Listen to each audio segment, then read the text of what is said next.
Hey guys, how you doing?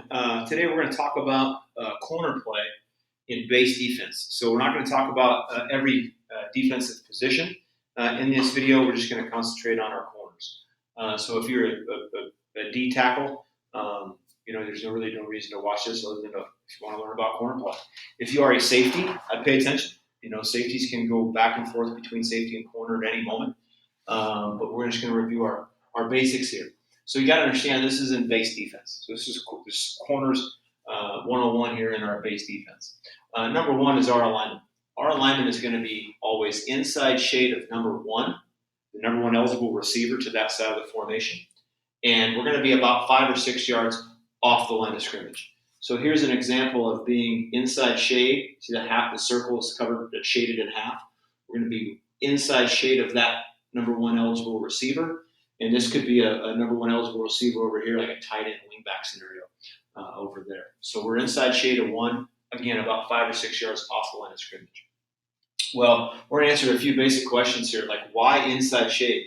We want to be inside shade of number one to take away or react that much faster to any type of in-breaking routes. Okay, so anytime a wide receiver were to run a slant or a deeper in, anything like that, we can break on the route that much faster because we're already inside shade of number one. Okay, or does the corner have a gap like a defensive end or a middle inside linebacker or the Mike backer does? Yes, you do, and that's what you can see over here in these two clips. Is the corner is inside shade of number one. The gap that the corner has is between the number one eligible receiver and the out of bounds.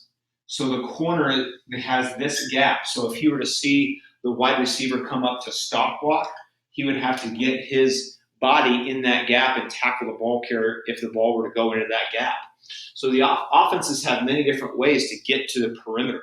And one of them is just simply being a tailback swing route. Could be speed option with the pitch. Could be a lot of things to get out to the corner's assigned gap. Could be a jet sweep from the other side of the formation. Okay, where maybe we are getting against a stock block or whatever it may be. The corners have to understand that. Okay, why do we want to be 5 to 6 yards off the line of scrimmage? Well, so we can see things better, and so we can react better. So we can be a part of these types of plays. We can be a part of so many more plays if we are 5 to 6 yards off the line of scrimmage. So thus we can see more offensive players after our number one does something. Okay, does this mean we're not going to press anymore? Well, yeah, we still will press, just not in our base defense. We're going to have, again, 5 to 6 yards off the line of scrimmage. We'll have what's called bear defense, and our bear defense will have press coverage. So we'll review that later. One thing that you can do as a corner to keep getting better is you can continue to work on a 3-step back pedal and then work on breaking on things. Work on breaking a 45 degrees to break up a slant. Working on a 3-step, back pedal and then flipping your hips and running with a vertical route, or a 3-step back pedal and then coming up to the line of scrimmage to get involved in plays like this in your gap. So those are things that you could work on just with feet and create muscle memory with your feet.